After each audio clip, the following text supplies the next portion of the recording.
Today I've got an amazing phone to unbox. So what we have over here is the Xiaomi 14 Ultra. This is a phone which was amazing. The last year when it was released, it was one of the best phones of 2023, the Xiaomi 13 Ultra. So this year's Xiaomi 14 Ultra, is it any good? So let's unbox it and let's see how it is.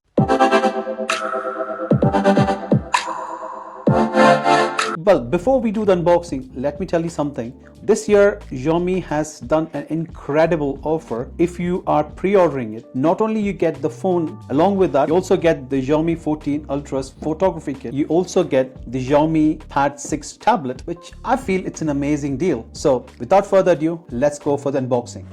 To start with, the Xiaomi comes with a 16 gigs of RAM along with the 512 gigs of storage. So what we get over here is what we see over here is the phone, which we'll obviously come back to that later. And what else do we get in the box? We get a 90 watts of supercharger, and along with that you also get the USB. It's a USB type A to USB type C, which I'm absolutely fine with that. Let's keep that aside.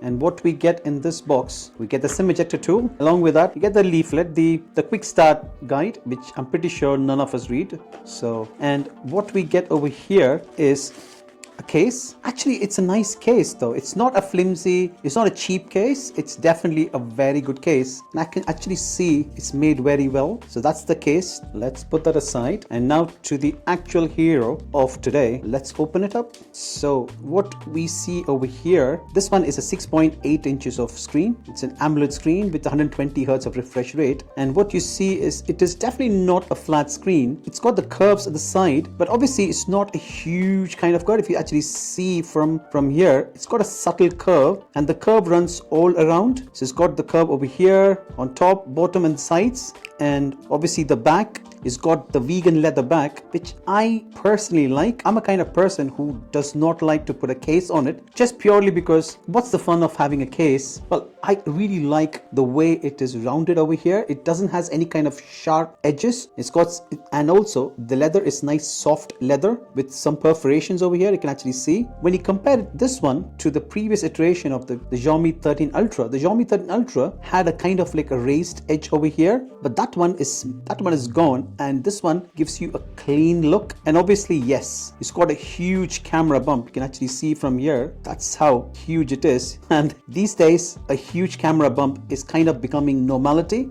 You can't escape them. And obviously, yes, these phones are predominantly very good for cameras, as they say. So having a big massive camera bump, they have to accommodate the 50 megapixel camera, and they also got a dedicated periscope camera. So, and the best part in this particular phone is this has got a 1-inch sensor. Yes, a 1-inch sensor with the Leica branding. So I presume it takes brilliant cameras, but again, that is something which needs to be tested, which I will test it and let you know how it is. But overall, looking at the phone, I really like it. Well, this year has been a year of titanium finishes, whether it is the iPhone 15 Pro Max or the S24 Ultra. All these phones these days, they go for the premium titanium finish. But this one, they have not gone for the titanium finish. They have still gone for the aluminum frame, which I'm still fine. And for some reason, I feel like in spite of this being an aluminum frame, it's got a nice finish, and the build quality is quite good in this one, and it doesn't feel that heavy. And if you see over here, it's got the USB type C, and this one has got 2 speakers over here, one at the bottom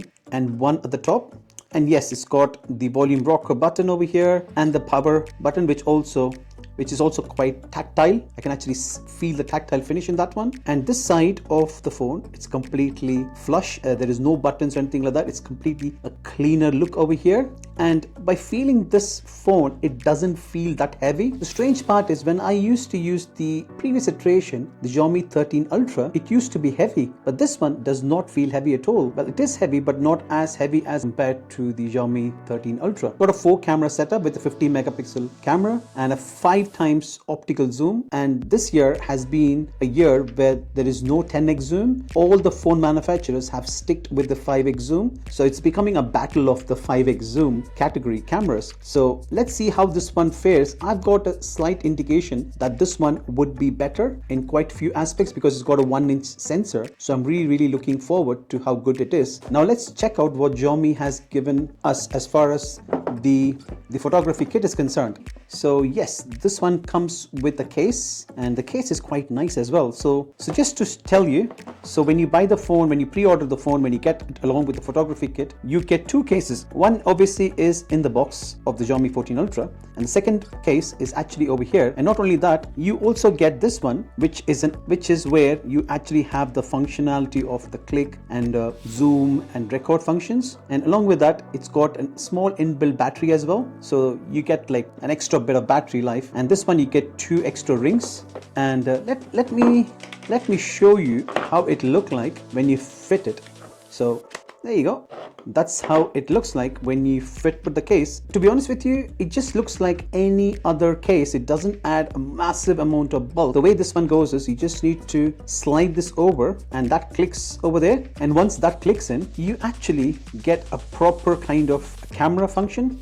It just feels like a proper camera. And over here you can actually click, and that's for the recording, and that is when you want to zoom in. And this also has got the on off button along with the volume rocker. And what's this one over here?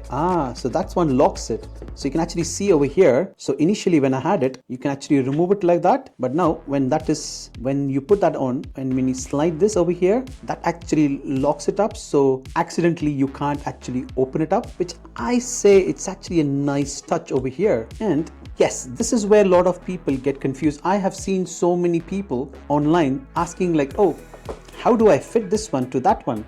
How do I means even when I'm looking at it, I was thinking like, okay, it's go something like that. No, the way you fix this one, you rotate this one. So you see the button over here, you press this button, you press that button, and it just slides it over, and that's the way you remove it. And once you remove this one, you see the red dot over here, you see the red dot over there, you see the red dot over there. So you make sure that is in line and just turn it, and you get a clicking sound. So just to do it again, can you hear the clicking sound? There you go, that's a clicking sound. It means that one has clicked. And the advantage of this one is if you are a proper photographer who's got filters, you can actually fix the filter on top of that. So without that one, I don't think it does anything at all. It's only, it is activated, I think, only when you have a filter. So you can have the filter, you can have the NDA filters on top of that, and that will help you, whether it is a UV filter or any kind of dark mode filters. I think that's where this one is much beneficial. And again, just click on this one, rotate it, and there it comes off. I would say, will this be useful for everybody? I'm not too sure, but for people who are absolutely photographers or love to take photography and they are absolutely into this one, yeah, those people would really appreciate it, because you can actually see that one is for zoom in, zoom out. So you can actually see, and that is for clicking the camera. You can actually click the pictures, so you can actually hold it like that, take pictures, and that is for the record button, and that is for adjusting the brightness or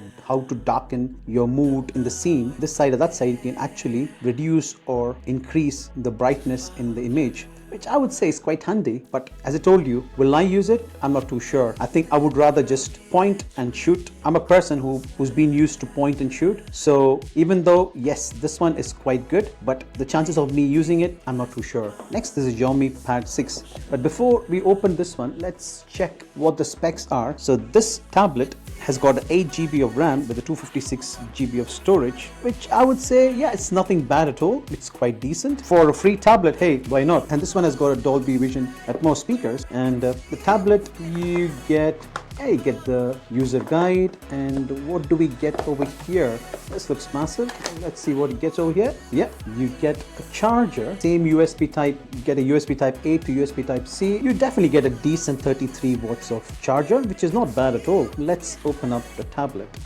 Some people already have tablets, and a lot of people have got kids, and if you want to buy a cheap kind of like a starter kind of a tablet to the kids, yeah, this one is definitely very good option. It's a nice tablet. It's got a dual camera with a 13 megapixel dual camera, and yeah, the tablet looks quite nice actually. It doesn't feel shabby at all. It's got a dual speakers. It's got the speakers on top, and the speakers at the bottom. So it's got 4 speakers, so I have a feeling that it should give you a very, very good output. But as far as I'm concerned, for a free tablet of this capacity, hey, yeah, why not? Definitely bring it on. But to be honest with you, I would say the phone along with the tablet and along with the photography kit, you got yourself a very, very good deal. But as far as the phone is concerned, the review is concerned, I am going to be putting it through the paces to see how good they are, because they've got the Snapdragon 8 Gen 3 processor, and along with the 1-inch sensor and a very good battery life management, which Xiaomi always have got a very good battery life management. I want to see how this global version is going to be, because all the previous iterations of Xiaomi have all been Chinese versions, Chinese ROM. So this one is a